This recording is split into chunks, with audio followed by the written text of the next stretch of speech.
Welcome to the Undrafted Uncensored cast of pod. Hosted by Nick Archuleta. Mosted by Colin Zanker.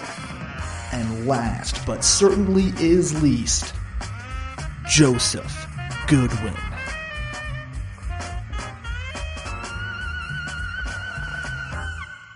Welcome everyone to Undrafted Uncensored. For whatever reason, I cannot get comfortable in this hat today. Yeah, Undrafted Uncensored, where Nick can't decide which way to put his hat, like the Yankees can't decide how to field baseballs. Just like Colin can't understand the English language. That's all, folks. Don't be angry, Nick. Because it's all your fault. It is my fault. I told you I was going to send it to you because I got $75 out of it. Well, it was actually $135 and then another $275 because I bet last December on the Dodgers. Greedy fucking asshole. And I think it's funny until it affects me. I told you I wasn't going to send it to you, but when you said you were putting the blame on yourself, I wanted to deflect that. It wasn't my fault. I fucking moved. Nope.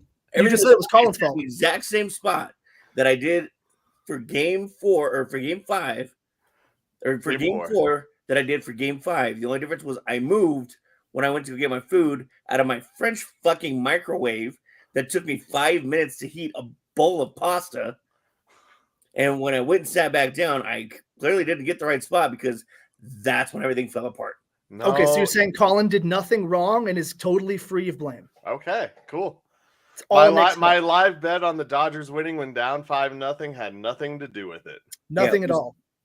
We still don't care because we don't care. We just don't care, Colin. The prophet decided at one point that so anyway, that the Dodgers were going to win that game when they were down 5-0. We understand that as an official, you need to maintain control of your football game for the entire length of the game and not just whenever it's convenient. Then we go over that, Nick. Which game was this that they lost? I was calling the. Oh, was it your college or your high school game? I was calling a game last night between Alameda and Conifer. I think that's who it was. And so it's getting a little chippy. You know, there's a couple kids that are kind of going at each other. Well, second play of the game, one kid ends up having to be transported by Ambo to the hospital. I saw that. Ends up breaking his leg, I guess, and was put in an air cast. Yeah. So, I mean, it was already kind of a how's this game going to go moment. And there were these two kids about halfway through the second quarter. Like, they were just going at each other. Like, every time the play would end, one of them was on their back. And I'm like, that's going to get bad real fast. And so, you know, a couple things got a little chippy. They threw one personal foul before the half. And I'm sitting there with my camera guy, and I'm like, dude, this game's going to get out of control if they don't stop this. And again, it's pretty much just the same, too. But, like, other guys are kind of starting to see it because it's getting closer to the line of scrimmage, and then they'll go back because it's a wide receiver and a safety. Okay. And so finally, like, in the back of the end zone, after a play, you just see feet fly. I'm like, nothing for that. Like, next to the official. Oh, no. Nothing.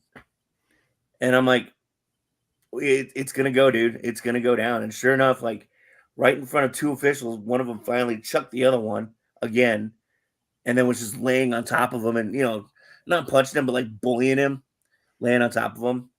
And finally, they threw a flag. 3 plays later, he does it again, but this time he got caught for retaliation and, you know, spent the rest of the game on the sidelines. But I'm just like, I understand they worked a doubleheader. I worked 2 games too. I understand you're running out there, but at the same time, I'm watching the same game you are, and I'm watching more of it than you are. Every official has their zone, but at the same time, these kids are still kids, and they're going to take every inch they can get, and they're lucky no punches were thrown. Yeah, that's a ref who is either too scared to enforce those kind of rules because he's afraid of what the players might do or just doesn't give a shit. And either way, that's a problem. Well, and I hate knocking officials because I've done it. And it gets frustrating. It's a tough thing to do, but you do it because you love the game. Yeah. You love being out there. You love having fun. 9 times out of 10, those kids are pretty awesome, actually. I'm sure. No screw with you. I loved officiating, but I was just like, if this is the last game that I do this year, I'm not happy with that officiating.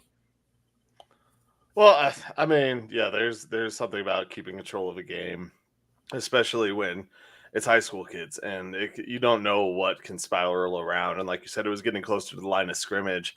I saw from the start, I saw your ambulance, and the game was delayed half an hour, and the kid down on the field, which sucks. I hope he ends up being okay and is able. I don't know what year he was or anything like that. I don't know if you know or remember, but couldn't get his number. Okay, hopefully he has another year or chance to play, because I know that pain personally. Going into my freshman year, I broke my leg sliding into second base, and I couldn't play all of one summer. So that whole summer messed up a lot of things, because there could have been recruiting, there could have been obviously practice, just getting better. I mean, I was still one of only 3 freshmen to make the team my freshman year for JV, but it's still, you wonder with that time lost, what could happen to them. And, obviously there's nothing to regret. I wish my cleat didn't get caught in the dirt. Oh, but I wish I had that summer of playing baseball again, just to continue to improve, my game going into high school. And, being in high school, you just hope that's not the way that it ends for them. mm-hmm. Yeah. Because that's a tough way to go. But when something starts like that, that someone is probably angry at the other person, much like what happened with CU and CSU last year. Mm-hmm. And the hit, they're like, those are bigger, stronger, faster athletes. Yeah. But there's anger between both of those squads after something like that happens, no matter if someone was in the wrong or not. Yeah. It doesn't matter.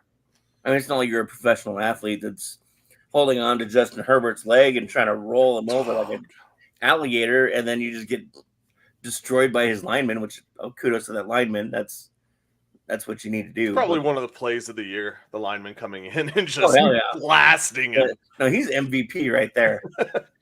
I have never seen a lineman move that fast in a long time. Should we call that non-play of the year? Yes. Yeah. Non-play of the year. I mean, there's like non-catches of the year, and that is like the non-play of the year, because he just comes from out of nowhere. You just see home dude grabbing Herbert's leg, and then boom, see you later. Yep, see you later. Do you think Christian Braun got the dunk of the year last night? Oh, I guess he posterized Rudy Gobert, didn't he? Oh, did you not see it? No, I was working the game, and I totally forgot about it. Yeah, dude, sorry to switch gears a little bit, or we can just go back to whatever we we're going to talk about before this. But dude, when he drives the hoop and Gobert is right there between him and the basket, and Braun just jumps up and two-hands it, and it forces Gobert like a step back. And so it almost looks a little bit uncontested, depending on which angle you're from, but he straight up dunked over Gobert, and Gobert is kind of reeling backwards a little bit. And so Braun goes up and does the, I just made a kick-ass dunk kind of towards the crowd, and Gobert didn't move. So Braun basically walks up into Gobert while flexing, and Gobert takes offense to this and puts Braun in a headlock and then throws him down by like the neck shoulder area. And my favorite quote, Alex was cutting up Michael Malone post-game stuff, and he's like, I'm just glad I didn't get out of hand. I'm like, what the fuck do you mean didn't get out of it? You mean because he got out of Rudy Gobert's hands that it was not out of hand? Like, what the fuck? Like, that was insane. And Christian Braun did get a taunting penalty also, which I think is unnecessary, but I guess technically that's taunting. But every time someone does a dunk like that, that deserves to posterize that cat. Yeah, I mean, a few things. So yes, his dunk, he went up and double clutched too and went off to the side. Yeah. So he goes up and down and then off to the other side of a Gobert. And he is flexing, kind of walking at Gobert, but he's also walking towards Gobert's right side, Christian's left. So he's about like halfway on his body. They were meeting about halfway. Yeah. And the issue was Gobert didn't move, I think. Yeah, and it's kind of a headlock. Like, he puts his arm around him, but he doesn't cinch it up, all right? Like, he puts his arm and then he throws him around. This was the equivalent of saying, like, Pedro Martinez threw down Don Zimmer. Yeah. he pushed him to the side. Yeah, he deflected him. You know, it is a headlock motion. I will give you that. So Christian, I don't think deserves that tech. You are right for sure, because he put him on a poster. He was celebrating and just walking. I mean, he could have walked completely the other way, but he also wasn't walking directly at Rudy Gobert, which is probably a smart move on his part. I mean, Gobert does have like a foot on him. Yeah. Okay, maybe not a foot, at least like 7 inches. It feels like a foot, though. And he was about to walk up. Like, I think it was Jaden McDaniels or somebody else, Alexander Walker, maybe, of Minnesota, that grabbed him and pulled him away because he was about to walk up and get right the fuck back in Gobert's face. And that was going to be awesome. Yeah. The Minnesota player kind of saved Christian from possibly getting a little more wrecked there. Yeah. So, yeah, he Gobert realized halfway through as he was almost putting him in the chokehold, like, oh, all right, I'm just going to take it and put the other hand here and throw him to the side. But that was a great play. And it just sucks that didn't really propel the Nuggets, because they were in the lead and they should have taken a bigger jump at that point in time. Yeah. They shouldn't have just let Minnesota get back, and they did. They had up to, I want to say, a 9-point lead at one point after being down, and then they let them get back in. That's one of those put your foot on their throats and finish it, or keep your arms around their throats and finish it. Yeah. Unlike what Gobert did. Put your foot on their chest as you walk over them. Yeah. That was tough. It was tough to, I mean, I won. The only bet that I missed last night was Jokic getting 50 points, rebounds, and assists, and he ended with 48 free throws. We're talking about free throws here. Talking about practice. Practice. The best free throw shooter on the Nuggets team is Aaron Gordon right now, guys. That's an issue. Crazy. That's an issue. Oh, for sure. The fact that like we're seeing him be the guy that takes the threes, at least only in one game last night, but still, like, that's an issue. Even though it's fantastic to see, I would love to see more of it. If he can do that on a consistent basis, maybe not quite to that extent, but just take and make more threes, because Gordon taking threes in the past few years has infuriated me and terrified me, almost to the point of Will Barton. Not quite that bad, because Will Barton was an exception. Like, well, that guy. Dude, just like, and yeah, good defender and all that for sure. But man, the amount of times he would just ruin the offensive possession by just shooting it within 2 or 3 seconds. But like, yeah, it's an issue. Even though it's a good thing to see from Aaron Gordon, if that's who you're relying on for that kind of shit, if you had told me at the beginning of the season that this, Aaron Gordon would lead the team in threes for one game and be free throws, Joe, that I was talking about, though. I know, that's what I'm saying. I'm saying he would lead the team in threes for one game and lead the team in free throws for the whole season. Yes. But I had to, finish. You were sticking with the threes for a second. Yeah, because that's more important. Free throws is I would argue that those free throws are more important right now because of what happened in the game last night. Maybe, but if the Nuggets can make threes and a couple of free throws don't make that big of a difference, but just because the Nuggets need 3-point shooting so much more. But yeah, that's crazy though that Gordon is the free throw leader. That shouldn't be the case, but that's how it goes. Like he's the one getting fouled, so I guess that's how it is. I don't know. I beg to differ. I think those free throws need to be. You need to have those because that's just free points right there. That's a free opportunity to get on the scoreboard. And I mean, we've seen the Nuggets this year so far have had quite a difficult time getting on that scoreboard so far, especially early in the game. Yeah, I mean, Jamal Murray going out, I think, did hurt, obviously, with the concussion. He's in concussion protocol. I believe it was the third quarter he left the game. Yep. And the three ball is important. You are right, Joe, but when you're getting the free points at the line and you're shooting under 80% as a team, that's where the difference is made. When you have a guy like Jokic who does, it seems like he is getting more calls, at least at this point in the season. I mean, he shot 10 free throws last night, missed 2 of them. Technically 80%, but yeah, that's not. Well, yeah, for Jokic, but then you have a bunch of guys who all missed one. Nick, is that you? Yeah, I hear something. No, I'm here. There was some were do you you playing hear? video or something? I have no audio on my video right now. I was Oh yeah, trying I to- know. I heard something in the background, but Yeah, I heard a video playing. Maybe it was me. I don't know. I just work here. Yeah. I mean, then you look at as far as the threes go, the Nuggets don't take a ton of threes, but MPJ is shooting worse than Aaron Gordon as far as percentage wise on the season. That's hilarious. You know, the Timberwolves shot basically 43% last night in this game from 3-point land and 51% from the field. The Nuggets from the field were 44% and 34%. So for them to be in that game, it really shows that their defense was really good. The only person, which oddly enough, that was, well, not the only person, but the only starter that was a negative in plus minus was Michael Porter Jr. There it is again. Whoa, Is that you, yeah, Nick? I hear a repeat. Do you hear the repeat, Nick? I just closed out a tab. Okay, I'm just checking Okay, my status. I think it might have been playing an advertisement on the tab that. No, there was a repeat of me talking. Oh well. I might didn't have hear what the words were. A couple times on my end. That's weird. So it's Colin's Um, fault. Okay, so the Yankees weren't, Well, but this is. Got it. The Dodgers weren't, but this Well, one I'm is. gonna pull up that article real quick. Check on Jamal. He's not Yeah. playing tonight, by the way. Yeah, against the Jazz in a back-to-back, Yeah, especially traveling back to Denver. but Yeah, the problem was when I opened it up, Colin was like, and so it got stuck in this weird loop, and so all I'm hearing is Colin go, It's definitely his. I was stop it. push it real good. Yeah. Yeah. Well, I mean, we can finish up the Nuggets while we're there. So yeah, the Nuggets do need to get better at their threes. I agree, Joe, but it's always been the free points at the line. When you're shooting under 80% as a squad,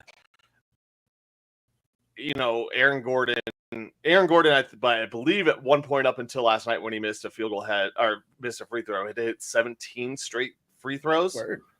So he's improved dramatically in that area.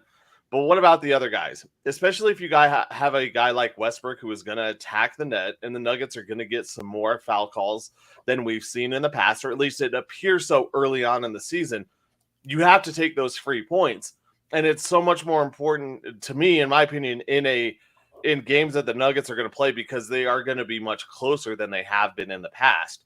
And that means more stoppages of play. And so you need to score points when the clock is stopped and take advantage of that, especially at the end of games, because teams are going to put you on the line to try and get back into it. And they're going to chuck up some threes to try and get back into it.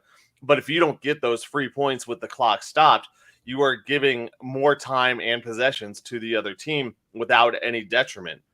So that's where I sit with the Nuggets, even though, as our friend Alex Botello so gracefully pointed out, the Nuggets have not led a game this season after the first quarter, or at the end of the first quarter.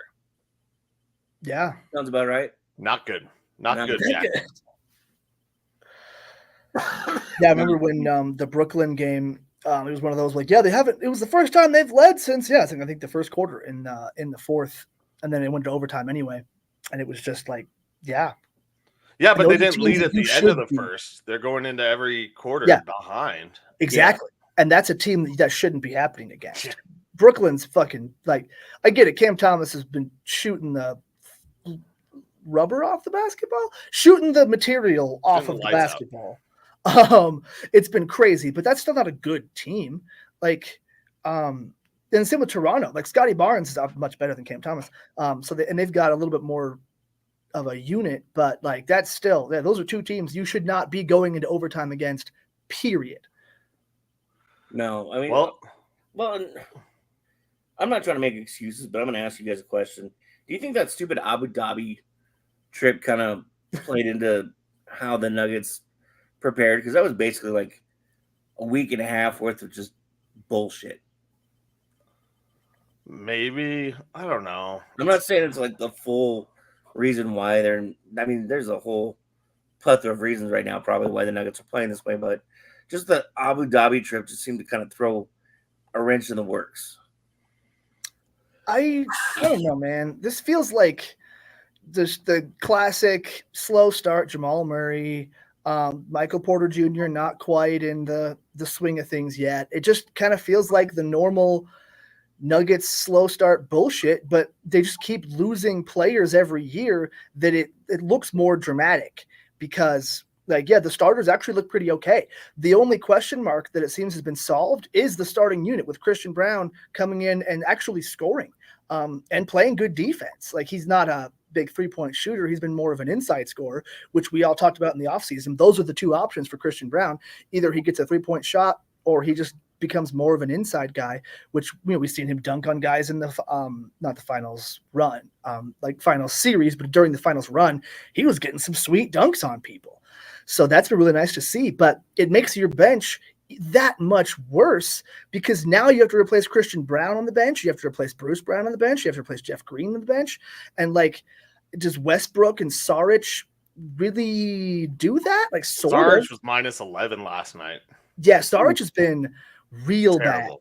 Bad. He can get better. And Malone himself said that he needs to put him in ways that makes him more comfortable. But on the bench next to Najee? What's up? Sit on the bench next to Najee, I guess. Yeah, right. Yeah, that's a comfortable spot. It's warm.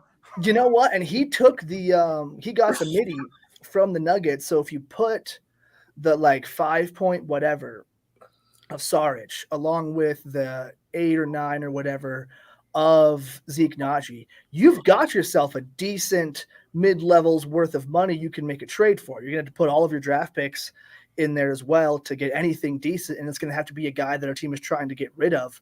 But that may end up being the best use of Dario Saric. It's just that contract makes it so you can put it together, make $13-14 million, which is roughly exactly what Bogdanovich makes.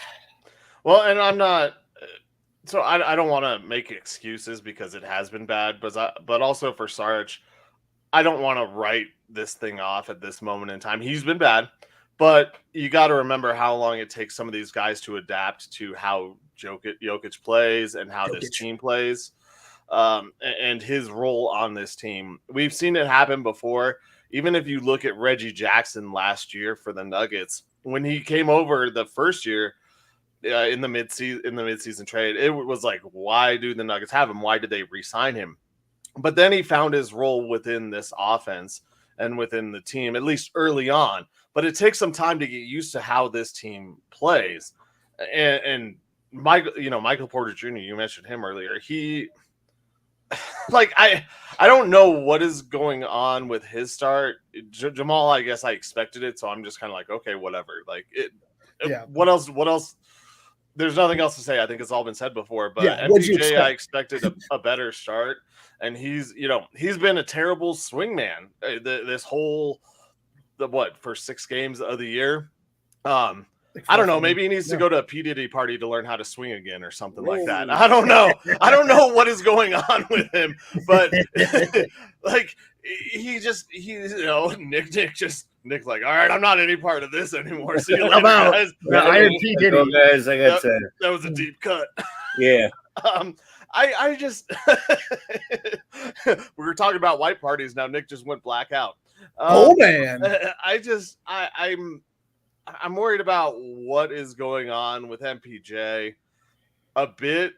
We've seen him kind of have these starts, but I expected more of him this season, especially with KCP gone.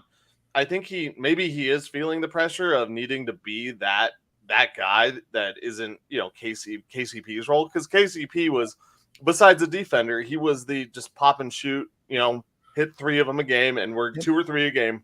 3 and we're good to go. So maybe he's feeling that pressure. Like I said, I don't want to write off the Saric experiment yet. No. Just because it is early, but it hasn't been good. And, once again, if we wrote off Bo Nix after the first 2 games, then it would have all been, we wouldn't have seen some of the fun stuff that we've seen recently. So like I said, I don't want to do that with Sarge, especially because the Nuggets do need a backup big man, and he can hopefully fill that role because Zeke Najee definitely hasn't. just true. Also, to be fair, you did say Bo Nix was a bust after 2 weeks. Oh, of course I did. So, if we did what I did in the first couple of weeks, that'd be ridiculous. No, I said it wasn't looking good at all. Like I was like, I don't know what's going on. But but what I really shit, what was I gonna say? Oh, for the Nuggets and for MPJ and the start, you said they were like losing to, or they were just letting these not very good teams hang around. I mean, the Nuggets really aren't that good of a team right now. Like, that's just kind of what it boils down to. Their first five, their top five, starting five, pretty good. But once you get anywhere past that, and in the regular season, it's not as much about your starting five. We know it's about your bench and your bench depth. They're not good. They're probably, bottom five in the league. Well, that might be generous. Problem too. Well, every year since the championship, it's been, the bench is weak. The bench, even during the championship run, the bench is weak. Who can we really trust? Christian Braun's a rookie. We don't know if we really want him there. Guys stepped up enough to help the Nuggets win their first championship, but it seems like every year it's the same refrain of they got to strengthen that bench. They got to strengthen that bench. You got all five of your starters now are four of your five starters are on max now. So now you're starting to paint yourself into a corner a little bit too. Yeah, well, I think it's just been, it's been sad because we even said last year around this time, well, there's no way this is going to be the final product because that bench is so weak. They're going to need to shore it up. And otherwise the starters are going to be forced to play too many minutes. They're all going to be tired. And, we're not going to expect the front office to do that, right? They'll do something at the deadline, right? Nothing. Right? Yeah. And then, Jamal gets hurt at the end of the season because they're trying to push for the first pick. And then they let him come back too early, and the bench can't hold up. And the starters look exhausted anyway. KCP is surprised they even beat the Lakers, which they looked better than the Lakers in that series, even though the Lakers were winning for most of the game. The Nuggets kind of just didn't care and would just come back. Yeah, but they were exhausted last year, and the bench has gotten significantly worse. And the starters, I don't think got worse, but they're different because without KCP, you don't have the shooting anymore. Christian Braun is a better defender, but he's not nearly the offensive player that KCP was. So it's kind of a wash, but you lose, it's that 3-point shooting. It just keeps going, and they keep not being able to bring in anybody to replace these guys, or Calvin Booth is just stubbornly trying to force Hunter Tyson and Julian Strother. And Strother has a terrible shooting percentage. He plays like a shooter. Hopefully he should become a decent shooter off the bench, but that can't be what you're banking on for the whole year. So yeah, I think you're right, Nick, that the team really doesn't feel that good. I wouldn't say they're bad yet, but they feel like a play-in team or just above the play-in kind of level team. They're a in-season championship type of team. Ooh, putting up a banner. One thing I want to say is I think they kind of just stayed the same as far as the bench goes last year, because I think Sarge, like I said, will be able to get involved and figure his way in this offense eventually. I just hope it happens sooner rather than later. And Christian, to go back to my original point, yeah, he's not the 3-point shooter, but he does drive the lane. And that's why free throws are so important, because it's like in baseball. If you're a guy swinging at every single pitch, the umpire is more likely to call a strike on the outside.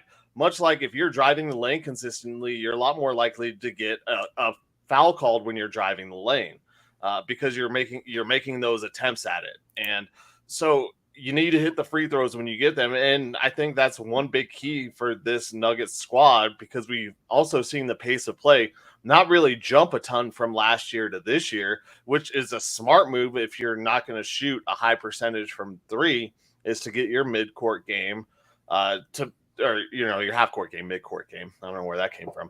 To get your half-court game in check and have it run really smoothly, but you got to get to the lane and hit those free throws. And when you have those opportunities for a team that isn't going to have the same shooters or the same type of shooters. Maybe, I mean, if Strother comes along, like you said, cool, like awesome. Like then we have a great 3-point shooter. Like where's Vegas Strother? Like, please, can he stand up? Can he show up? That would be great. I'd love to see him make it rain. So could the real Strother please stand up? But they don't have that right now. So you got to rely on your strengths, and your strength is Jokic, maybe the 2-man game. Who's playing point for the Nuggets? Is it Jokic and Gordon bringing the ball up with MPJ right now? I mean, it's going to be interesting to see how they play against the Jazz tonight. I mean, the Westbrook Jokic pick and roll will be fun to watch. I don't know if it'll be effective because we're going to see two guys, or it's going to be like a reverse pick and roll where Jokic is the one pulling up for threes and Westbrook is driving. I would still want to see one alley-oop from Jokic to Westbrook. I think that would be a ton of fun. Oh, we will. Just with the athleticism. I hope so. It's like Bronny James finally getting his first basket. Yeah. That's what I need an ESPN update about. Bronny James scores his first points. Yeah, and the crowd went nuts, which I feel bad for him because but I mean, it's sort of his fault too, but yeah, he can't get away from his dad's shadow. And it's just, all I need is Bronny to score 20 in a game one time. Ooh, how much does that win you? I think like 350. Fuck yeah. Oh, that should be more. 20? I don't know how many more games he's going to play. I put so many preseason bets out there. I just the Wembanyama to get 20 rebounds in the game already hit. That's sick. I know. It was plus 120. Yeah, I know, but it was plus 120. Yeah, I would take that too. If he hits 30 rebounds in a game, I win like 650. And that's awesome. Is a worthwhile bet. That sounds like closer to Bronny James getting 20 because Bronny James might not play anymore. Well, but if he got his moment with LeBron and he got his bucket, so they might just put him in the G League rest of the year now. One of the reasons why I did that though was because the Lakers injuries from last year were pretty prevalent, and so they had to go to their bench a lot. And so I could see Bronny James having a game or two where he is kind of forced to be the guy. As I don't know what's going on. Yes, another win. I could see Bronny just literally having some games where he might be the guy, and they're just forcing him in there, especially on some of the road trips that the NBA has now made every team take. No matter how much we want to complain about the Nuggets schedule sometimes and how their road trips happen, every team has crappy road trips. And so you can see that happening there. But try being Seattle. Is he capable of scoring 20 points though? I mean, it was worth $10. I mean, is it possible for what? So Campbell scored 20.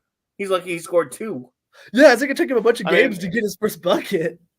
Is it possible Wemby gets 30? Yeah, of course it's possible. I mean, anything's possible. Is it possible Westbrook averages 12 points and 6 boards? Yeah, of course. They're all out there.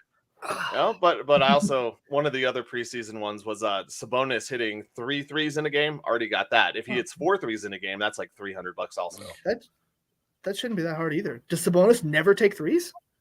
Because he's a good shooter. He's a good scorer. I feel like that's Sabonis. I'm sorry. Oh my God. Sacramento Kings. What's his name? Sabonis? Is it Sabonis? Domantas Sabonis. Yeah. Yeah, he's a really good scorer. Yeah.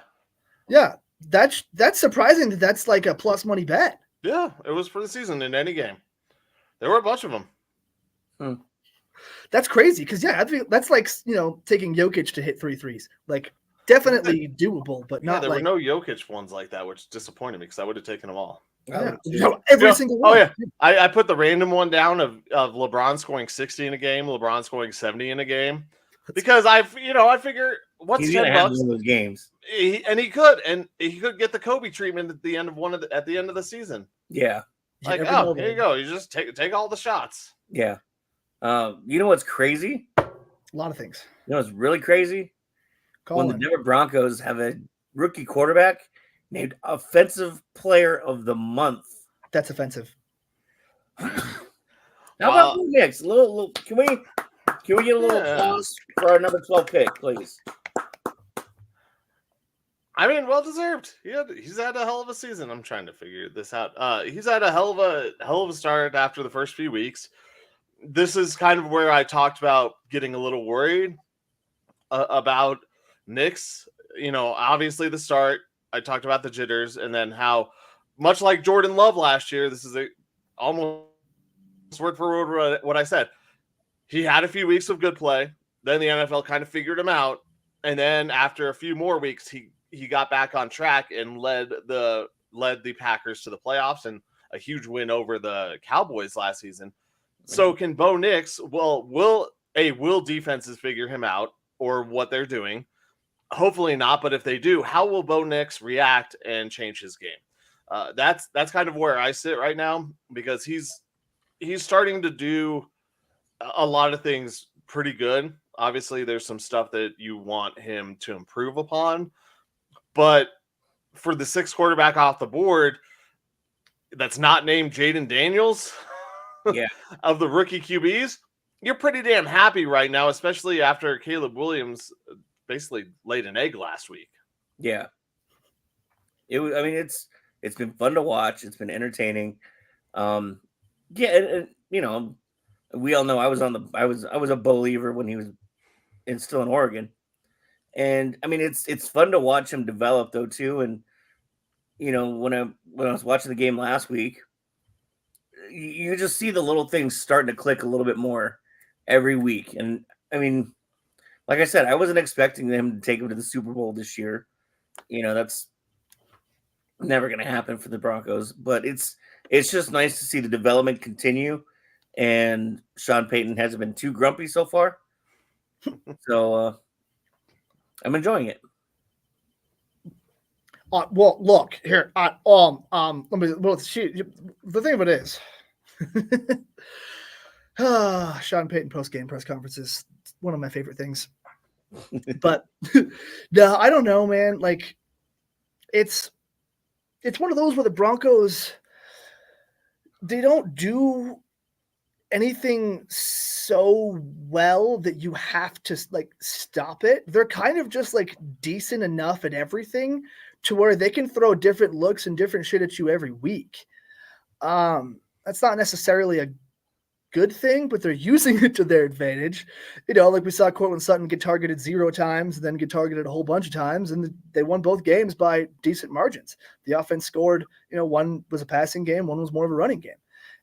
They can kind of do whatever. So unless it's just Bo Nix tendencies in general, or they start like having a spy on Bo Nix maybe, which feels unnecessary. That's probably just an extra defender to not be covering a receiver. But I don't know how much there is to figure out yet, which is kind of nice. But that being said, I still don't know how great of a chance they have this weekend or tomorrow at time of recording against the Ravens. It's going to be a hell of a test, but they're not unbeatable. They lost to the fucking Raiders.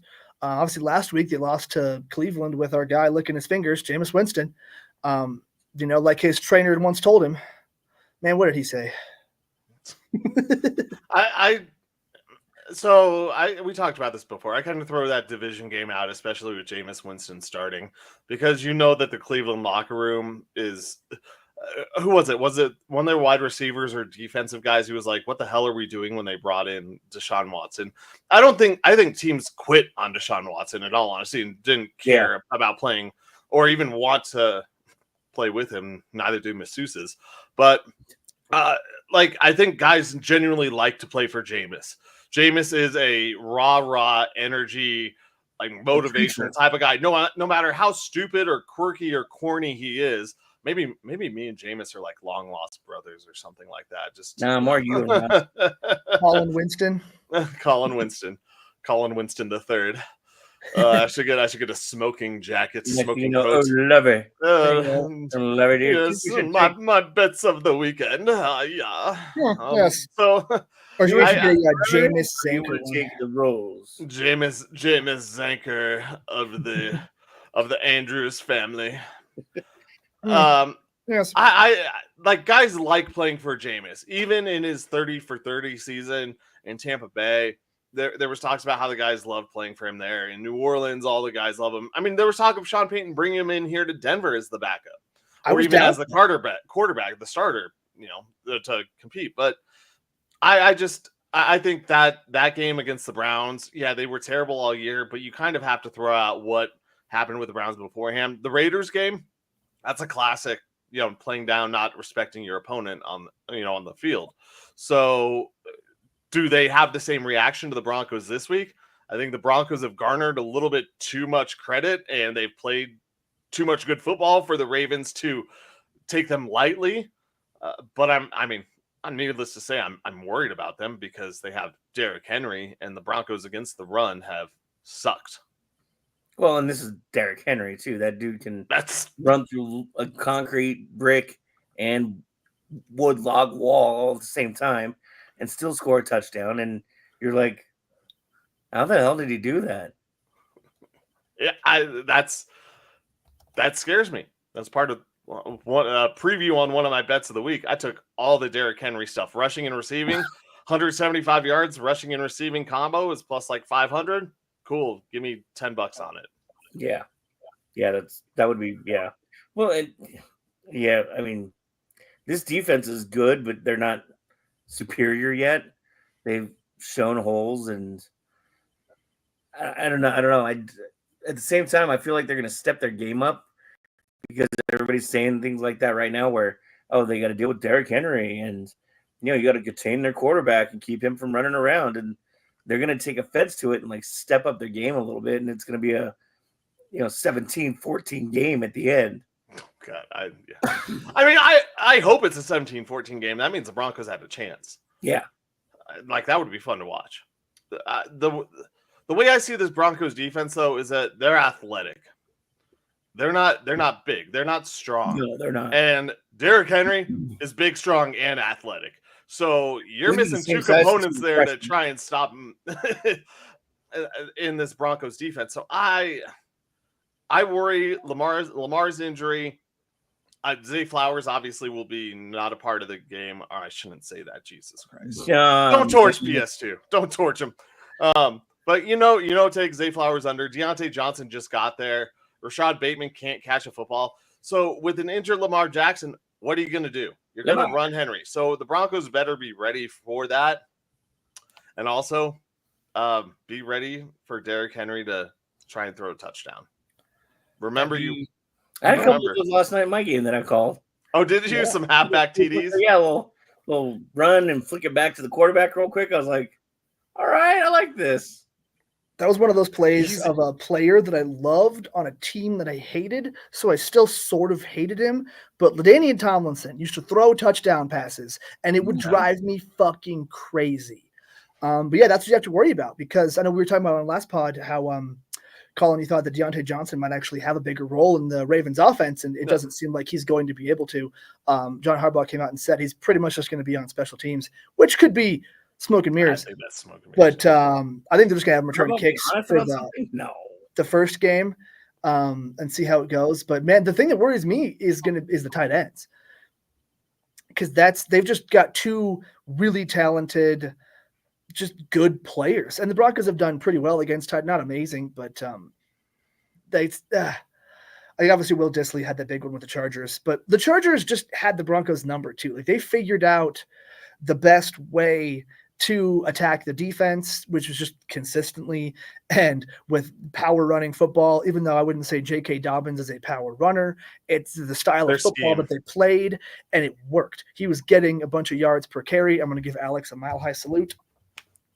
And that's what worries me, is that the running game is definitely the big thing. We know that's going to be the thing they have to stop. But the thing that we may not be looking at as closely is that, if they can't stop the run, or even if they do, like, Surtain can't cover a tight end. I mean, he can, but then you leave the receivers open. Like, that's, even with some injuries, they've got a lot of weapons. It's going to be kind of crazy. This may end up being we may need a big play from Riley Moss, or we may need a big play from one of the safeties who happens to be covering a tight end, or hell, Justin Sternad might be covering a tight end. I doubt Quan Alexander is fast enough. I think he's going to be mostly trying to tackle Derrick Henry. And then Cody Barton will do whatever the fuck he can. But, like, man, they've just got a lot of dudes on that offense. I thank everybody for tuning in, whatever platform you're watching us from, be it Facebook, Twitter, Instagram. We love you guys. So like, subscribe, share with your friends and family. Go ahead, Colin. I was just going to say, yeah, you have to have Surtain on Zay Flowers. I think so too. You take those other portions, and they have two great tight ends in Likely and Andrews. Andrews went off last week. I know that because he was part of my touchdown parlay that won me $9,000. That's pretty cool.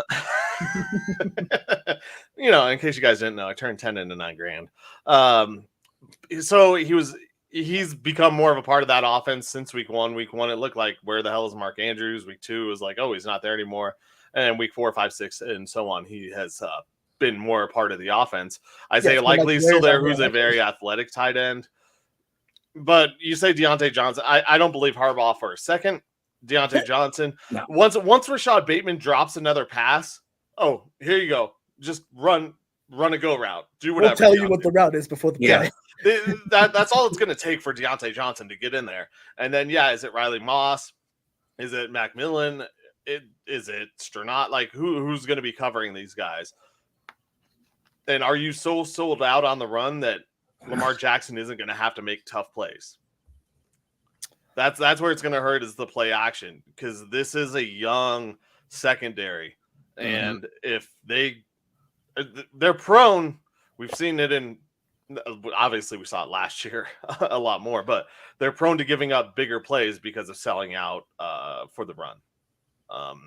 That's scary, and it's scary coming up in this game. So I mean, I would rather it be scary, I think, than what the alternative at the beginning of the season was, where we're just like, well, they're gonna get blown the fuck out. So the door's blown off.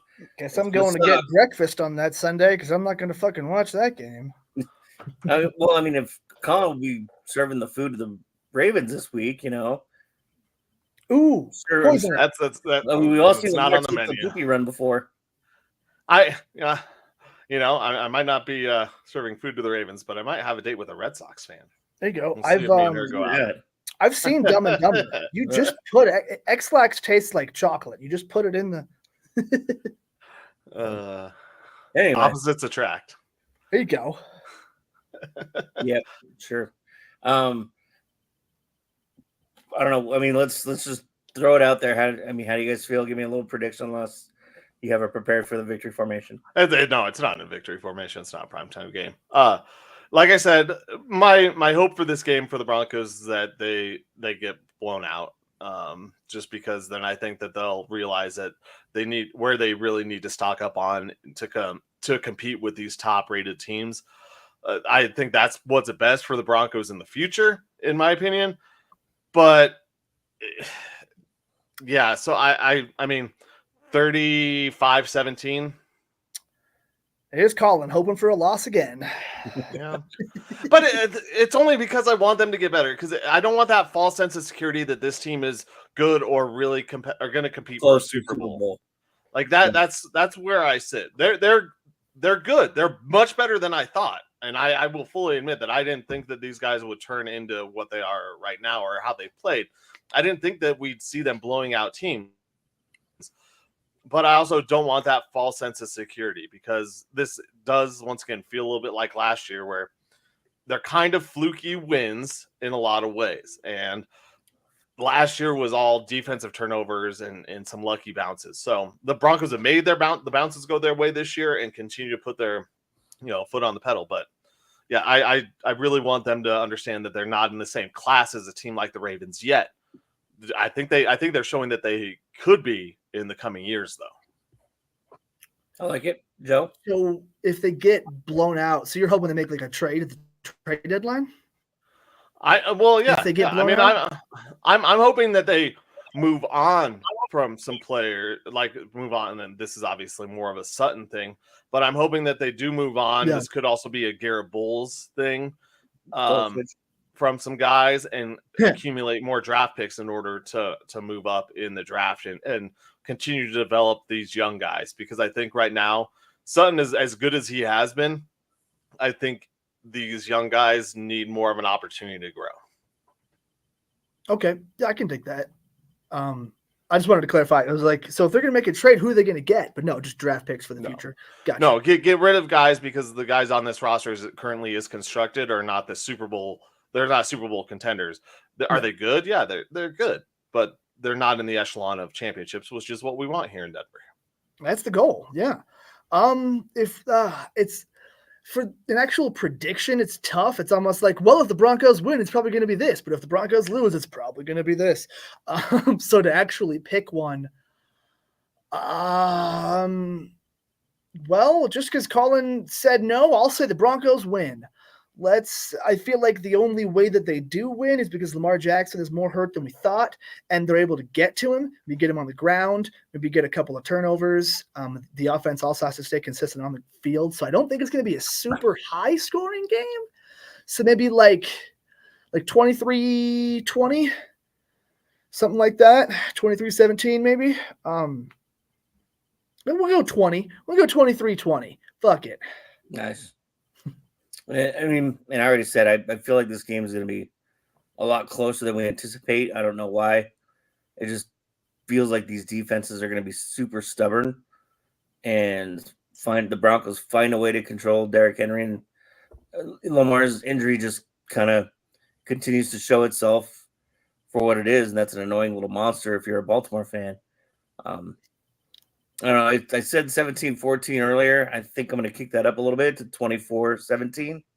And, I mean, that's still a toss-up as to which team is on which end. The Broncos could easily win this one 23-21 with Justin Tucker missing a field goal at the end because he has not been good this year. No, he is not. Because if they rely on their kicker to win the game, not that he's not clutch or hasn't been, but he hasn't been the same guy this year. So the Broncos do have a chance if this becomes a field goal type of game because Lutz has been better than Justin Tucker this year. As stupid as that sounds, I never thought I would say Lutz was better than Justin Tucker in any scenario, whether not even a game scenario. But Tucker's been rough. Yeah, and congratulations to Kel McCarr, the #1 star of the month of October. For the entire NHL. The Avs are kind of starting to trend up a little bit. Still some rough waters that they're going through right now, but I have enough faith in them that unlike the Nuggets start, this Avalanche start isn't going to – it's going to be more annoying come the end of the year when you're like, if you'd have won that game and that game and that game. I think those are how this first month is going to be classified to me. And that's why everyone gets a poster on this week's show. We had Christian posterizing Rudy. Bo Nix getting a poster for Player of the Month, and Cale McCarr also. Who gets the poster in the victory formation? This is the victory formation.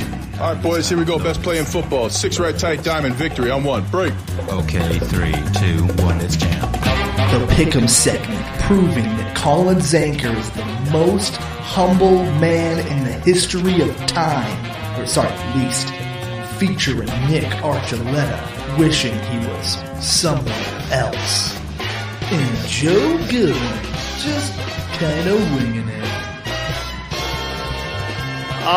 This is the victory formation. Welcome in, everybody, to the Real Bets with Fake Money.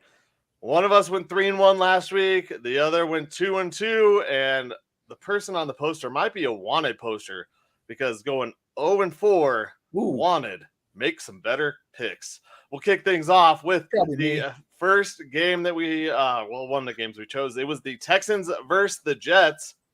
I told you something was up in this game, guys. When the Jets were favored. When the Jets were favored. And it's true. Jets won this game. Both Nick and Joe picked the Texans. I was the only one to pick the Jets, meaning I won $18. Woo! The next game, Lightning versus the Wild. The Lightning went into Minnesota and got beat 5-3. So the Wild home underdogs win that game. I was the only one to take the Wild. So that means Nick and Joe are both 0-2 so far. Looking great. Who's going to break it? Anyone remember who they picked between the Oilers and the Predators? I remember who I picked. I don't know who won the game. Well, between the Oilers and Predators, the Oilers ended up beating the Predators in Nashville. Jesus. Nick and I both got that one wrong. So Joe at plus 105, the second best odds of the week. You won 20-50 there. And then the Suns and Clippers. Me and Joe both picked the Suns. And the Clippers, Nick obviously was 0 for 4, losing $40 this week. I'll bring you down to 769. Nice. 06. Joe, you were in second place for the week, winning $15.60, but you are in first place overall at $880.26. My $46.70 win for the midweek brings me into second place at $853.02. So basically all within $100 almost of first place. Nick, you're a little bit further down, but let's get on to the rest of this week's picks. We kick things off with another top 25 showdown. Why did I have this on here twice? Okay. Why not? I should. Oh, it looks like we're only going to have 3 games for this weekend. That's all right. Nope. I'm just going to pick that one both ways, so I can't. Yeah. Well, I mean, technically, I don't know if you'd. Well, yeah. I'm just going to hedge my bets. So we start off with the top 25 showdown in the NCAA tonight. Number 18 Pitt versus number 20 SMU. SMU favored at minus 310. This is at SMU in Tejas. Nick, who you got? You said it was Pitt and SMU? Sorry, you cut out. Yep. Yeah, Pitt and SMU. Okay. Give me Pitt. Joe, who you got? I don't know. Fuck it. SMU. Let's do it. I've already placed a bet on this one. I took Pitt beforehand. Please come and pull out this victory for me, the Panthers. I don't know. Even though SMU, I didn't realize how big of a favorite SMU was, but that is later tonight, so we'll see. We had the Colts and the Vikings on Sunday Night Football. Ooh. Colts plus 185. Vikings, who seem to be reeling after losing 2 straight after starting 6-0 on the season. This is in Minnesota. Joe, who you got? That's tough because you've got the new quarterback bump with the Colts, and you've got we won a whole bunch of games and then haven't won since, I guess, dump with the Darisaw dump. The Darisaw dump. Yeah, you got the quarterback bump and the Darisaw dump. I still feel like Minnesota has this, but something about the Colts makes me think I'm wrong. So I think I'm going to take the Colts. Joe's going with his best friend Flacco. My guy. To win this game. I am. This is a tough game to choose, but I do think the Vikings get a little bit of revenge at home. Or not revenge, but I think they just right some wrongs playing at home this week. And Justin Jefferson against this Colts defense should go off. Nick, who you got? Yeah, I mean, 2 in a row. The Vikings are at home now. You got the power of poutine. I'm going to go with the Vikings. See, Nick's being a smart man. After going 0-4, he's picking with Colin. That's a good call. We move on to Monday Night Football. Bucks versus the Chiefs. This one is in Kansas City. Undefeated Kansas City Chiefs against the Tampa Bay Bucks. Like, there's so many pieces of me that just say take the Chiefs. Take the Chiefs. You know what? Give me the Bucks and Baker Mayfield. I can't let it be a sweep for the Chiefs and then the Bucks win. So, like, whatever. I don't care. Give me the tried and true connection of Baker Mayfield and whatever his first name is. I know. Whoever they have no wide receiver. I don't know why I'm picking the Bucks. That's why they're plus 360. Okay. It's because Kate Otten got you a touchdown that one time. I am sacrificing. Well, Kate Otten did get me a touchdown last weekend, along with Kyle Pitts and a few other guys, and Tucker Kraft and Sam Laporta and Evan Ingram, my man. See, there's plenty of offense still there for the Bucks. No, only one of those players played for the Bucks. I'm trying. I'm just I am Nick doing wants to this pick for the all, Bucks so all bad. you Broncos, for all the fans out there, so the Chiefs can actually win this one. I'm not making it a sweep. Well, I don't think I am. Nick, who you got?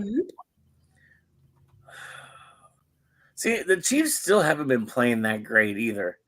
I mean, yeah, they're undefeated, but they're not blowing teams out. They're not just the dominating Chiefs that we've all seen and come to hate. And I think they're gonna go lax on Baker, and I think Baker's gonna shock him. He's not gonna destroy the Chiefs, but he's gonna sneak out of there with a dub, like on the last play. Oh man, now I see Nick following my lead, and I feel cursed. I mean, but to be fair, I don't think Nick was ever going to pick the Chiefs. No, I thought so. I thought you both were going to, and all honesty, I'm whatever. Go That's ahead, okay. Joe. You're better at bets. I'm better at reading our friends. One of those things makes you money. One of those things doesn't. I don't know. Sometimes weirding your friends can make you money too. There you go. Hey Nick, you got $20. I'm taking Kansas City. They haven't been dominant on offense, but they've been dominant on defense, and the offense has been good enough to get them, enough wins. They may not win by a lot against a team with fucking nobody, but I think they're going to do it. See, I was trying to sacrifice my bet for the good of everybody. Thanks, Colin. And now it turns out that Nick's bad juju is rubbed off all over my bets. And, well, when you do that for the wrong reasons, it doesn't work anyway. He was feeding the geese, so we'll feed the ducks on the way out. Yeah. Mess with my Yankees again and see what happens. These are just warning shots, my friend. Live bet, baby, live bet. Warning shots. Thank you, everybody, for tuning in today. We really appreciate you. Thank you to Michael Spillin and everybody over at e5280sports.com for hosting us. Thank you for those of you that are live with us. Yes. Don't forget, you can always jump in the chat, and we're more than happy to chat it out with you as well. Tell your moms, tell your friends, tell your mom's friends, like, subscribe, favorite, download, upload. Well, don't upload, we upload. But have fun with us. We appreciate you guys. We love you. For Colin Zanker and Joe Goodwin, I'm Nick Archuleta. This has been Undrafted Uncensored. Until next time, we love you. Go Broncos.